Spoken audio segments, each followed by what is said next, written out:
212 মধ্যে একটি হাদিস বর্ণিত হয়েছে। হাদিসটি কি? নবী সাল্লাল্লাহু আলাইহি ওয়াসাল্লাম একদা একটি জায়গা দিয়ে অতিক্রম করছিলেন। মাররান নবী সাল্লাল্লাহু আলাইহি ওয়াসাল্লাম বিকবরাইন, দুটি কবর দিয়ে অতিক্রম করলেন। অতিক্রম করার সময় তিনি বললেন, এই দুইটি কবরের মধ্যে আযাব হচ্ছে। ইন্নাহুমা লা ইউআযাবান, এই দুইটি কবরে আযাব হচ্ছে। আচ্ছা, কার কবরে আযাব হচ্ছে আর কার কবরে রহমত অবতীর্ণ হচ্ছে, এটা গায়েবের খবর কিনা? আপনি দেখতে পাচ্ছেন কার কবরে আযাব হচ্ছে, কার কবরে রহমত অবতীর্ণ হচ্ছে? আপনি আমি দেখতে পাচ্ছি না, কিন্তু রাসূলুল্লাহ সাল্লাল্লাহু আলাইহি ওয়াসাল্লামকে আল্লাহ পাক গায়েবের খবর দান করেছিলেন। উনি বলে দিলেন যে এই দুইটি কবরে আযাব হচ্ছে, এবং কি কারণে আযাব হচ্ছে এ কথাও আমাদের নবী বলে দিলেন। বলেন সুবহানাল্লাহ। নবী পাক বললেন, লা ইয়াস্তানজিহু মিনাল বাউল, একজনের ভুল হলো এই যে সে পেশাবের ছিট থেকে বাঁচত না। যখন পেশাব করতো, পেশাবের ছিট তার শরীরে পড়তো। এই ভুলের কারণে তাকে কবরের মধ্যে আযাব দেওয়া হচ্ছে। আচ্ছা, পেশাব মানুষ কি জনসম্মুখে করে নাকি লুকিয়ে গিয়ে করে? লুকিয়ে করে। নবী পাক তার এই আমল সম্পর্কে অবগত যে পেশাব করত কিন্তু তার ছিট তার শরীরে পড়তো, এই জন্য তাকে আযাব দেওয়া হচ্ছে। নবী পাক উম্মতের আমল সম্পর্কে পর্যন্ত অবগত। বলেন সুবহানাল্লাহ। আরেকজন নবী পাক বললেন, অপর ব্যক্তিকে কেন সব আযাব দেওয়া হচ্ছে? নবী পাক বললেন, ইয়ামশি বিন নামিমা, ওই ব্যক্তি চুগলখড়ি করত, মানুষের চুগলি করে বেড়াতো। চুগলি এটা মানুষের সামনে করে বেড়ায়। নবী পাক বলে দিলেন যে এদের তো আযাব দেওয়া হচ্ছে, কিন্তু কেন দেওয়া হচ্ছে এটাও বলে দিলেন, আর কি করলে এদের আযাব কম হবে এটাও বলে দিলেন। বলেন সুবহানাল্লাহ। নবী পাক বললেন যে খেজুরের ডাল আছে কি? খেজুরের ডাল নিয়ে আসা হলো। নবী পাক ওই একটি খেজুরের ডালকে ভেঙে দিলেন, দুই টুকরো করে দুই কবরের মধ্যে দিয়ে দিলেন। সাহাবায়ে কেরাম আরজ করলেন, ইয়া রাসূলুল্লাহ, এই কাজটি আপনি কেন করলেন? নবী পাক বললেন, শোনো, যতক্ষণ ধরে এই ডালা আপনার কি বলে কাঁচা থাকবে ততক্ষণ পর্যন্ত তার আযাব কমতে থাকবে। বলেন সুবহানাল্লাহ। বলতে চাই, কার কবরে আযাব হচ্ছে, কার কবরে রহমত অবতীর্ণ হচ্ছে, এটা হলো গায়েবের খবর, কিন্তু নবী পাক এই গায়েবের খবর নিজের সাহাবায়ে কেরামকে দিয়েছেন। কে কোন অবস্থায় পেশাব করছে এটাও একটি গোপনীয় বিষয়। নবী পাক এই বিষয় সম্পর্কে বলে দিলেন। কোন কাজ করলে আযাব কম হবে এই সম্পর্কেও নবী পাক বলে দিলেন। বলেন সুবহান। বুঝা গেল যে নবী আলাইহিস সালামকে আল্লাহ পাক ইলমে গায়েব দান করেছিলেন। এই প্রসঙ্গে অসংখ্য আরও হাদিস আছে, ওইদিকে যাব না। আরও কয়েকটি বিষয় আপনাদের সামনে আমি উপস্থাপন করব, এক একটি করে টাচ করব যে আলহামদুলিল্লাহ আমরা যে সুন্নি আহলে সুন্নাত ওয়াল জামাত যে আকীদা আমরা রাখি, এই আকীদা শিরকিয়া নয়, কুফরিয়া নয়, বরং এটাই হলো হক পন্থীদের আকীদা, এটাই হলো জান্নাতীদের আকীদা। বলেন সুবহানাল্লাহ। একবার দুরূদ পাঠ করি, তারপরে ইনশাআল্লাহ এগিয়ে যাব। পড়েন, আল্লাহুম্মা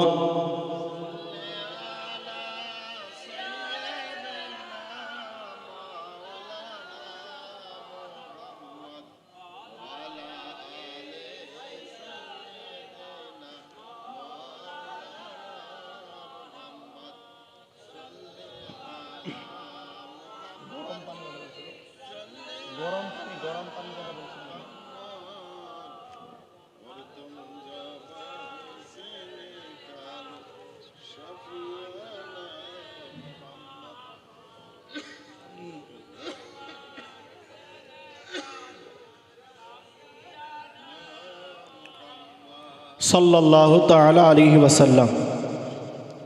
আলহামদুলিল্লাহ,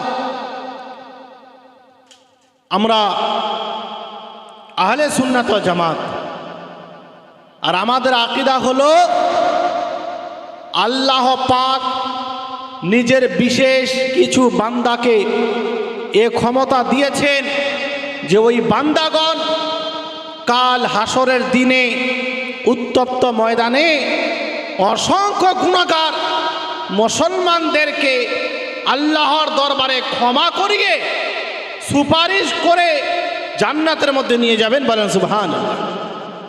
গুনাহগার মুসলমানদেরকে নবী আলাইহিস সালাতু ওয়াস সালাম জাহান্নাম থেকে বের করে জান্নাতের মধ্যে নিয়ে যাবেন। এটা হলো আমাদের আকীদা, নবী পাককে এই ক্ষমতা দিয়েছেন। কিন্তু আজ এই জমিনেই কিছু লোক আছে যারা নবীর পাওয়ারকে অস্বীকার করে, নবীর ক্ষমতাকে স্বীকার করতে চায় না। যেই শক্তি মহান আল্লাহ পাক নিজের হাবিবকে দিয়েছেন ওই ক্ষমতাকে অস্বীকার করে, আর একথা বলে দেয় যে কোনো নবী, কোনো ওলি, কোনো মানুষের উপকার করতে পারবে না। বলে কি না যে পীর আর মুরিদ হয়ে কি হবে, পীরের সঙ্গে সম্পর্ক রেখে কি হবে, বা কোনো নবী কোনো ওলি কারো উপকার করতে পারবে না। সবাই নিজ নিজ আমলের পরিবর্তে জান্নাতে যাবে, নিজের আমলের পরিবর্তে জান্নাতে যাবে। কোনো নবী কারো উপকার করতে পারবে না। কিন্তু হাদিস শরীফে কি রয়েছে? নবীগণ নিজের উম্মতীদের উপকার করতে পারবেন না, আল্লাহর দরবারে তাদের জন্য সুপারিশ করে তাদেরকে জান্নাতে নিয়ে যেতে পারবেন না। এই আকীদাই কি আছে? বলে রাখি মুসলমান শুনুন, আল্লাহ পাক নিজের প্রিয় হাবিবদেরকে এই ক্ষমতা দিয়ে রেখেছেন, তারা অসংখ্য হাজার হাজার গুনাহগার মুসলমানকে ক্ষমা করিয়ে জান্নাতে নিয়ে যাবেন, বলেন সুবহানাল্লাহ। এ মর্মে বুখারী শরীফ থেকে হাদিস দিচ্ছে আপনাদের। আজ বুখারী মানুষ পড়ে, কিন্তু পড়েও যেই হাদিস দ্বারা নবী পাকের ক্ষমতা প্রমাণিত হয় ওই হাদিসকে এরা অস্বীকার করে দেয়, ওই হাদিসকে মানুষের সামনে উল্লেখ করে না। বলতে চাই যে সুপারিশ শাফাতে মুস্তাফা এটা সহিহ হাদিস দ্বারা প্রমাণিত। বুখারী শরীফ উঠান, বুখারী শরীফ দ্বিতীয় খণ্ড পেজ নম্বর 971 মধ্যে হাদিসটি বর্ণিত হয়েছে। হাদিসটি কি? নবী সাল্লাল্লাহু আলাইহি ওয়াসাল্লাম স্বয়ং নিজে বলছেন, ইউখরাজু কওমুম মিনান নারে বিশাফাতি মুহাম্মদ ফায়াদখুলুনাল জান্নাহ। মুহাম্মদ সাল্লাল্লাহু আলাইহি ওয়াসাল্লামের সুপারিশ করার কারণে এক সম্প্রদায়কে জাহান্নাম থেকে বের করা হবে এবং তারা সকলে জান্নাতে প্রবেশ করবে, বলেন সুবহানাল্লাহ। কোথা থেকে বের করা হবে? জাহান্নাম থেকে। কার সুপারিশ করার কারণে? মুহাম্মদ সাল্লাল্লাহু আলাইহি ওয়াসাল্লামের সুপারিশ করার কারণে। কোনো আলিমের কথা বলছি না, কোনো মুফতির কথা বলছি না, নবী পাক বলছেন যে আমাকে আল্লাহ পাক এই ক্ষমতা দিয়েছেন, আমি এক সম্প্রদায়কে সুপারিশ করে জাহান্নাম থেকে বের করে জান্নাতে তাদের নিয়ে যাব, বলেন সুবহানাল্লাহ। তো বুখারীর হাদিস, নবী পাক তো নিজেই বলে দিলেন যে এই ক্ষমতা আল্লাহ পাক আমাকে দিয়েছেন, যে আমি সুপারিশ করে জান্নাতে নিয়ে যাব, শাফাত করে জান্নাতে নিয়ে যাব।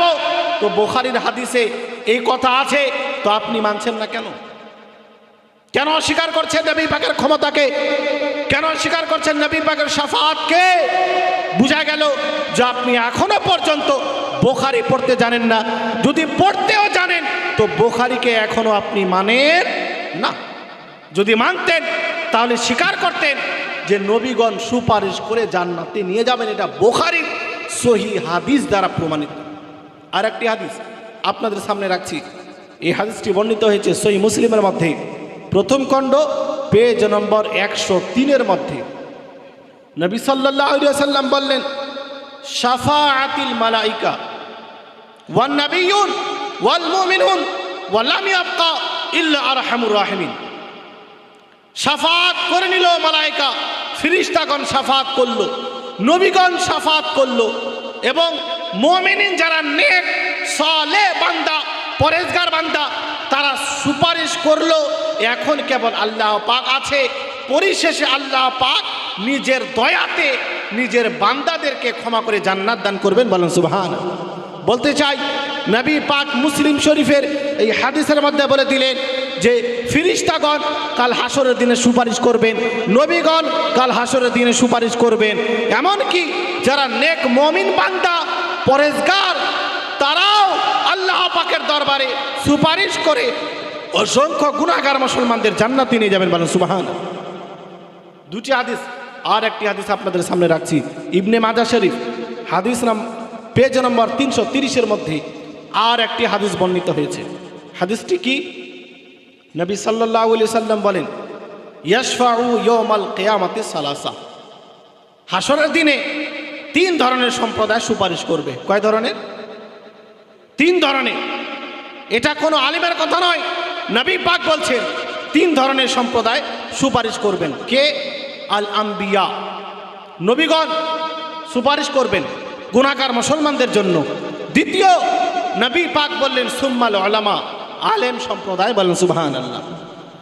যারা নেককার আলেমে দেন, ভালো আলিম, আল্লাহ পাকের হাবিব বলছেন যে এই আলেম সম্প্রদায় কাল হাসরের দিনে গুনাহগার মুসলমানদের জন্য সুপারিশ করবেন।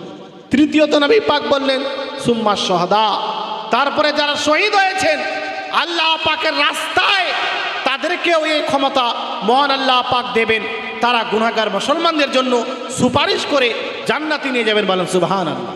এই কথা কে বলছেন? নবী সাল্লাল্লাহু আলাইহি সাল্লাম। তো নবী পাক বলছেন যে নবীগণ সুপারিশ করবেন, আলিমগণ সুপারিশ করবেন, শহীদগণ সুপারিশ করবেন। কিন্তু আজ একটি দল বের হয়েছে, এরা বলছে কেউ কারো সুপারিশ করতে পারবে না। বুখারীর হাদিসকে অস্বীকার করলো, মুসলিমের হাদিসকে অস্বীকার করলো, ইবনে মাজার হাদিসকে, আবু দাউদের হাদিসকে, তিরমিজির হাদিসকে, শতাধিক হাদিসকে অস্বীকার করে বলে যে আমরা হাদিসের প্রচার করি, আমরা হাদিসের উপরে আমল করি। অথচ বাস্তব কথা হলো বুখারীর হাদিসকে এরা অস্বীকার করে, মুসলিমের হাদিসকে এরা অস্বীকার করে, আবু দাউদের হাদিসকে এরা অস্বীকার করে, তিরমিজির হাদিসকে এরা অস্বীকার করে, ইবনে মাজার হাদিসকে এরা অস্বীকার করে, একাধিক হাদিসকে এরা অস্বীকার করে। এই জন্য বলতে চাই, সহিহ হাদিস দ্বারা এটাই প্রমাণিত, কিয়ামতের দিনে আল্লাহ পাকের নেক বান্দাগণ গুনাহগার মুসলমানদের জন্য সুপারিশ করে জান্নাতে নিয়ে যাবেন। বলেন সুবহান। লাস্ট হাদিস এ মর্মে নবী সাল্লাল্লাহু আলাইহি সাল্লাম বললেন, তিরমিজি শরীফ 2য় খণ্ড পেজ নম্বর 66-এর মধ্যে, শাফাআতি লি আহলিল কাবাইরি মিন উম্মতি, আমার শাফাত হলো আমার উম্মতের ওই সমস্ত মুসলমানদের জন্য যারা বড় বড় গুনাহ করেছে, গুনাহ করে নিয়েছে, কিন্তু আমি মুহাম্মদ তাদের জন্য আল্লাহর দরবারে সুপারিশ করব এবং তাদেরকে জান্নাতে নিয়ে যাব। তো নবী সাল্লাল্লাহু আলাইহি ওয়াসাল্লাম আমাদের জন্য উভয় জগতের রহমত, এই জগতেও রহমত, অপর জগতেও রহমত। যদি গুনাহগার বান্দা আল্লাহ পাকের ফেসে যায়, নবীর উম্মতি ফেসে যায়, নিজের গুনাহের কারণে জান্নাতে না যেতে পারে, তো নবী পাক বলছেন আমি তাদেরকে আল্লাহর দরবারে পেশ করব, তাদের জন্য সুপারিশ করব এবং জান্নাতে নিয়ে যাব। বলেন সুবহান। তো এই জন্য মুসলমান ভাই, এই আকীদা আমাদের সঠিক করতে হবে যে আল্লাহ পাক নিজের হাবিবকে, নিজের প্রিয়তম নবীগণকে এই ক্ষমতা দিয়েছেন, তারা গুনাহগার মুসলমানদের সুপারিশ করে জান্নাতে নিয়ে যাবেন। আসুন আর একবার দুরূদ পাঠ করি, তারপর আর একটি বিষয়ের দিকে নিয়ে যাব। আল্লাহুম্মা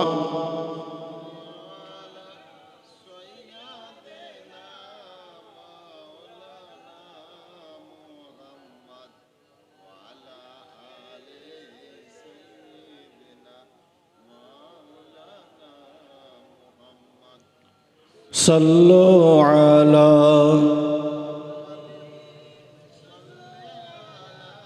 মুহাম্মদ, হরদম জবা পাক নামি মুহাম্মদ, হরদম জবা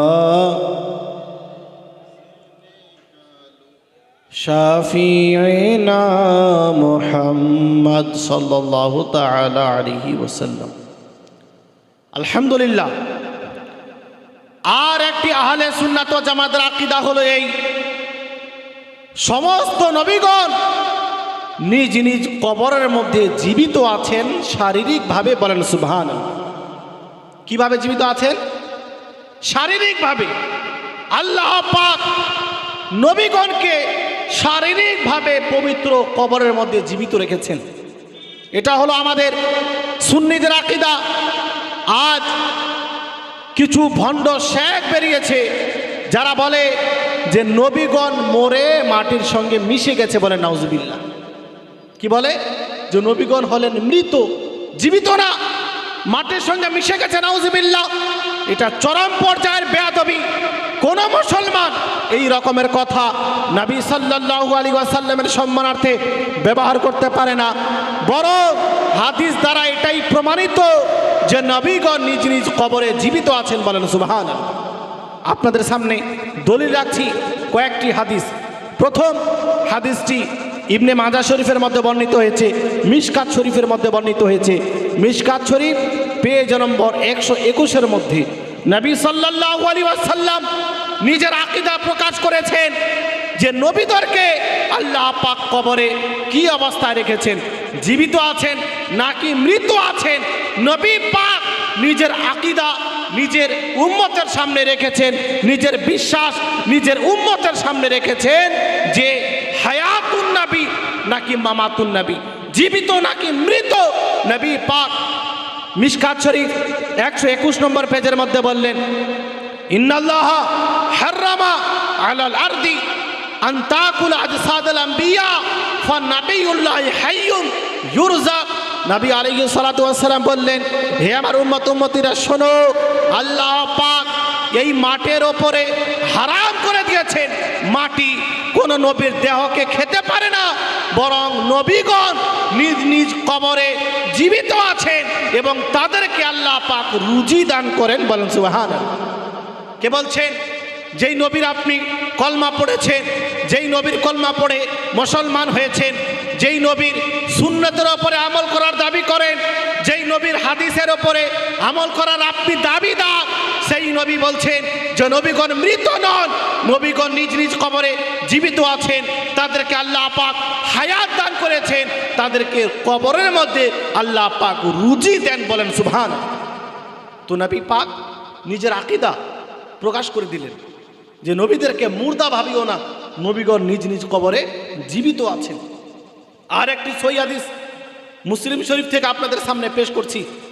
নবী সাল্লাল্লাহু আলাইহি ওয়াসাল্লাম যখন মেরাজে যাচ্ছিলেন, তো যাওয়ার সময় উনি কি দেখেছিলেন এ কথা নবী আলাইহিস সালাম সহিহ মুসলিমের সহিহ হাদিসের মধ্যে বলেছেন। নবী পাক বললেন, মারারতু আলা মুসা ওয়া হুয়া ইউসাল্লি ফি কবরিহি। নবী পাক বললেন, আমি মেরাজের রজনীতে যখন যাচ্ছিলাম আল্লাহ পাকের দর্শন করার জন্য, আল্লাহ পাকের দিদার করার জন্য, তখন মুসা নবীর কবরের নিকট দিয়ে আমি অতিক্রম করলাম। তো আমি কি দেখলাম? মুসা নবী নিজের কবরের মধ্যে নামাজ আদায় করছেন, বলেন সুবহানাল্লাহ।